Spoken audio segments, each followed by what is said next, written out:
Hey yo, I'm the MMA loser and I'm back with another video. Before I start today's video, subscribe to my channel, dude. I've got only like 2 days till of 2023 before 2024. I wanted to hit 500 subscribers. It's not going to happen, but still, come on. Now, today I want to give these. This is award season going on. A lot of people are giving their awards. I'm gonna give this Fighter of the Year award, and then I'm going to do a submission of the year. No, I'm going to do a finish of the year award. That'll be a different video. But today, it's going to be about the fighter of the year. And the biggest award that I'm going to give, that I'm going to decide who's going to get, is going to be the biggest loser of 2023 in MMA. And trust me, that's going to be the best award for the year. But without any further ado, let us start with uh, the nominations, right? At first, we have a man from France. He's a former special forces. The dude has definitely taken some lives. You know what I mean? And he definitely was trying to take the life out of Matt Fravola. I'm talking about this dude, Benoit Saint-Denis. Benoit Saint-Denis. I don't even know how to pronounce his name. The dude is a force to be reckoned with in the lightweight division. He wants to fight with Justin Gaethje. He wants to fight with Makachev. He wants to fight with everybody in the lightweight division. He's very young. I think he's 28, 27, somewhere around that. And the dude is about 6 feet tall, really big lightweight, and has that finishing instinct. Got really good grappling. I mean, more of takedown defense, and has really good power. I like it. I like it. He's definitely on the list. But of course, I'm not going to give him the winner of the award year. He's not going to be the fighter of the year, but he's definitely in there for the contention. And in 2024, 2025, I do see him fighting for the belt. Can he defeat Makachev? I don't know, but he can definitely defeat some other fighters. But yeah, he's somebody that we should look out for in 2024. The dude is definitely in my list. And now let us talk about the some other fighter who I want to talk about. And this dude is actually in the featherweight division, and he made his UFC debut this year. I may be wrong. I don't think I'm wrong. I think he made his UFC debut this year, and he definitely has one of the coolest haircut in UFC. The dude always comes for the finish. His debut, he lost his debut, but after that, he probably finished two of his recent fights. The dude is not ranked in the featherweight division, which I think is wrong. And he is also the coach of Alexandre Grasso when it comes to grappling. So you know who I'm talking about. I'm talking about the Brazilian Mexican bad mofo, the man with the mullet, Diego Lopes. Now, what should I talk about Diego Lopes? The dude has proved his worth. His debut was against an undefeated Russian by the name of Movsar Evloev, and Diego Lopes took that fight probably in 3 days' notice or something, and I picked him to lose that fight, but he surprised us. He surprised every one of us. He gave a really tough fight to Movsar Evloev, probably the toughest fight that Evloev has had. And after that, he went on a 2 or 3 fight win streak. I don't even remember. He defeated Pat Sabatini, and he defeated some other guy from Philadelphia. And he finished all of those fights. In his last fight, he won by TKO, and prior to that, he won by a triangle. The dude is good. That's all I'm saying. He's not ranked in the featherweight division. He's fairly young. I believe 28, 29, somewhere around it. He has got 2, 3 years of his prime. He is also coaching Alexandre Grasso. You know what I mean by that? The dude is winning in life. The dude is winning in life. That's all I'm saying. We got to look out for this dude. He's definitely entertaining. And yeah, that's all I want to say about this man with the mullet. Diego Lopes, he definitely, yeah, he's a fighter that we should look out for in 2024. Now, after Diego Lopes, I want to talk about someone else. This fighter is from the middleweight division. He also, I believe, has fought 3 to 4 times this year. I don't exactly remember. At least 2 times he probably fought this year, and he has had probably 3 finishes this year. The dude is the dark horse of the middleweight division, as we all know the middleweight division right now because of our man Sean Strickland. He is he's making the middleweight divisions a really interesting division with all the stupid stuff that he says. I like the dude. I like the way he rolls. He is funny, and he is going to have a war with Duplessis. I don't know who's going to win in that fight, but we got to respect that man. He has made the middleweight division really interesting, really exciting. Because prior to this, Adesanya was making that kind of a boring division, and yeah, we'll talk about that later on as we but now let us talk about this middleweight contender for the fighter of the year. He is none other than Brandon Almighty Olin Allen. Wow, I just said Almighty. That's another dude. That's Arnold Allen. Brandon Allen has 3 finishes this year. He defeated Paul Craig, Andre Muniz, and some other fellow. Who did he defeat? Yeah, Bruno Silva. He defeated 3 people this year. Andre Muniz, Bruno Silva, and Paul Craig. Look, they're not really the creme of the creme de la creme of UFC middleweight division, but we got to respect Brandon Allen. He's been on a crazy win streak. 1, 2, 3, 4, 5, 6, 7 fight win streak. I think he's ranked number 10 or number 7. I don't exactly remember. He's ranked really high in the middleweight division. And you got to respect this man. He's been putting in the work. The dude is fairly young. He's only 28 years old. He at least has got like 3 to 4 years of his prime.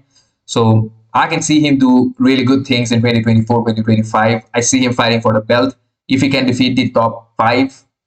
So yeah, Brandon Allen, a really good fighter. We got to respect this man. Now let's move on with our next fighter. Our next fighter in the list is a female fighter. I mean, I'm not putting many female fighters in this list, but this female fighter, she deserves it. She deserves to be on the list. I got to take her. She's a champion, so I got to take her into consideration. This female fighter is none other than the current UFC women's flyweight champion, Alexa Grasso.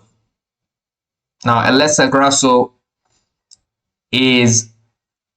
she defeated Valentina Shevchenko, and that's not an easy feat. She became, I think, the first person to finish Valentina Shevchenko by submission. And even in the rematch, a lot of people were saying that it was a robbery. I don't think it was a robbery. I think it was a fair decision. Some judges saw and thought that she won. Some people on the internet didn't think she won. Like, whatever, man. She won. And she's the current champion, so we got to respect her, man. And I don't know, dude. What does she do after this?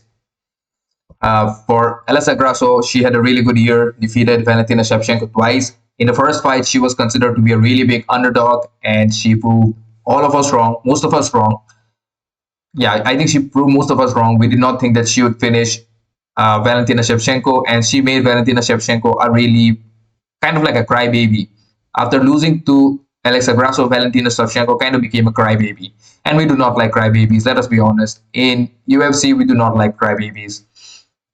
So I guess that is all I'm going to say about Alexa Grasso, one of my favorite fighters, if you know what I mean. Definitely one of the most good-looking fighters in UFC. And she and her coach is Diego Lopes. So I don't know what they're cooking in there. They're cooking something over there in Mexico, you know? So yeah, let's move on. Let's move on with another fighter, with our next fighter. Our next fighter is from the welterweight division and one of the scariest, if not the scariest fighter in the UFC right now. The man who has probably the most insane record in UFC. That man is none other than the nomad from Kazakhstan. Kazakhstan.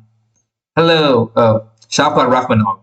He recently defeated Wonderboy Thompson, choked him in the second round, and this is him choking Jeff Neal out, and this was in the very last round of their fight.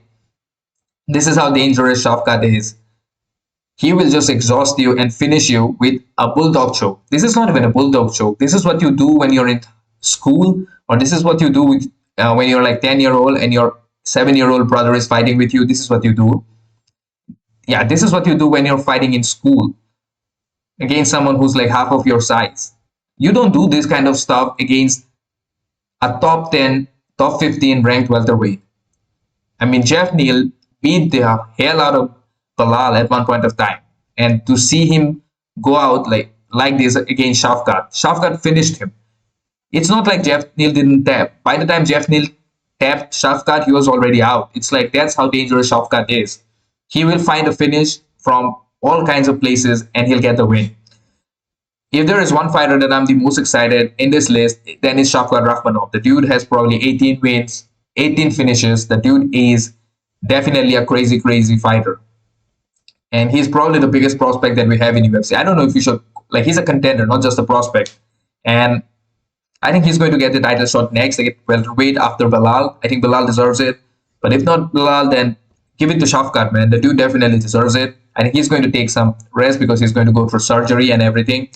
And he's also Laura Sanka's favorite fighter. So we got to respect this, man. One of my favorite fighters out there. And Shavkat Rakmanov definitely deserves all the hype. He deserves all the love that he's getting from the fans. The dude always shows up. He always gets the finish. Some people had a problem with him trying to choke or submit Wonderboy. I think that's fair, dude. I mean, I want to see a finish. I don't care how you get a finish. A finish is a finish, whether it is a submission or whether it is a knockout or a TKO. I don't care. A finish is a finish. We all need to see a finish. Now let's move on. Let's move on with another fighter. Our next fighter is going to be a champion, right? This man, he came in short notice for his fight. A lot of people were doubting him, including myself, I believe. A lot of us, we were doubting this man. And he is the only English champion that I'm going to consider in this list. And I do not like Leon Edwards' fighting style after he could not finish Kobe Covington. I don't like it. So, without any further ado, let us talk about this man, Tom Aspinall. Tom Aspinall, the heavyweight, I don't know, Giga Chad, whatever you want to call him. He knocked out Sergey Pavlovich, the man who was knocking out everybody. Sergey Pavlovich was knocking out everybody in the division. Then Tom Aspinall comes and finishes Sergey in the very first round in a fight where he was counted out by most of the MMA fans, most of the MMA community. They thought that Tom Aspinall could not win that fight. I thought he could not win that fight. I thought he was going to, because he came in a short notice. He accepted the fight in short notice. I thought he was going to lose, but he proved me wrong. He proved that he can win against Sergey no matter what happens, right?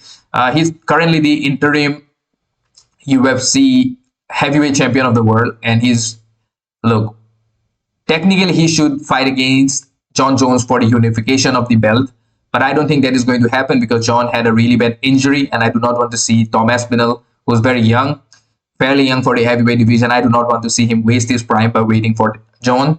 I think John might just retire because John has achieved whatever he wanted to achieve. He has nothing to prove to the MMA world. And I want to see Tom promoted to the heavyweight division as the heavyweight champion, the lineal heavyweight champion. And I don't know, man. Big props to Tom Aspinall. The dude achieved what he wanted to achieve. And of course, he has to become the heavyweight champion. I like him. The way he moves, the way he has, I think he has the best ground game in the heavyweight division. So it'll be interesting to see a jiu-jitsu practitioner in the heavyweight division. So big props to Tom Aspinall. I think he is, I think, one of the top fighters that I need to consider for the fighter of the year candidate. I think he's one of those top candidates. Now, moving from one champion to another, this man, I mean, I kind of want to put him in the honorable mention because he defeated Brandon Moreno and he defeated Brandon Royval. In both the fights, he won by unanimous decision. No, I think split decision in Brandon Moreno's case and unanimous decision in, what was this guy's, Brandon Royval's case. Look, his fighting style against Brandon Royval was not exactly that great, but he won that fight. Fair game to him. He did his best. He used whatever tools he had in his arsenal. So one thing we know about Pantoja is that if you want to defeat Pantoja, you need to be a good wrestler. He always gasses himself out, but he throws really heavy bomb in the very first or second round. So we need to consider him. I'm considering him for this list because he fought 2 or 3 times this year. And he defended his belt, he won the belt, he defended it. So I respect him because most of the UFC fighters, when they become champion, they do not try to defend their belt. So I kind of do not like that when they do not try to defend their belt. And yeah, big props to Alexandre Pantoja. I don't know who is going to fight next. The flyweight division is in chaos as always. So I don't know, man. Big props to Pantoja. That's all I want to say. Congratulations for being in this list. Now let's move ahead without wasting any time. Now the next fighter is from Dagestan, and he is the current UFC lightweight champion, the sworn brother, the student of Habib Nurmagomedov, his brother, his friend. I think and he's none other than Makachev, dude. Islam Makachev. I like this dude. I like the way he's rolling these days. He defeated Volkanovski twice. It's not his fault. And he's going to fight against Justin Gaethje next. I do want to see him versus Justin Gaethje. I think Ali Abdelaziz is not. He needs to be a good manager and get this fight done because they're both his clients, and this will be interesting, dude. I don't care who wins in that fight, but I just want to see a good fight. I'm going to vote. I'm going to go with Makachev because I think he defeats Gaethje, but I would like to see a good fight because that fight, he had a really good fight with Alexander Volkanovski, their first fight, and in the second fight he knocked out Volkanovski. Now the Volkanovski took that fight in short notice, so you know what I mean. That's not exactly a great decision or a good decision against somebody like Makachev because he's a beast. You don't want to go against the lightweight champion or any champion for that matter, especially when you're coming from a camp where you fought against a 45 pounder.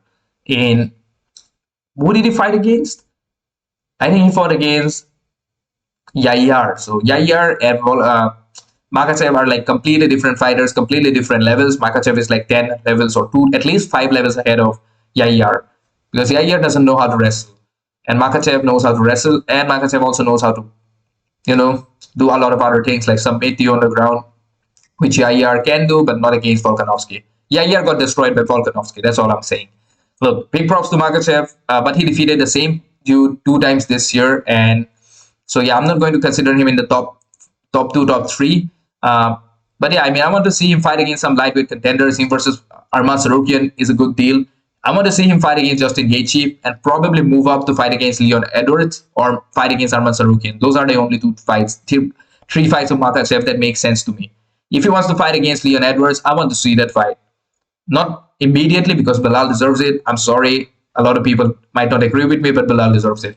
But big props to Makachev, and yeah, we're moving forward. From the lightweight champion, now moving up to the light heavyweight champion. This man, he became a 2 division UFC champion within a matter of just 2 years. Probably had just 5 fights or 8 fights. I don't even know how many fights he has had. He has fought 2 times against Izzy, and prior to that, he probably had 3 fights. And then he fought against, he probably has like 7 fights in his UFC career. And this man is none other than former UFC middleweight champion of the world, the greatest hater ever in the history of UFC, the badass, I would say one of the best kickboxers in UFC, Alex Pereira, the Giga Chad of UFC.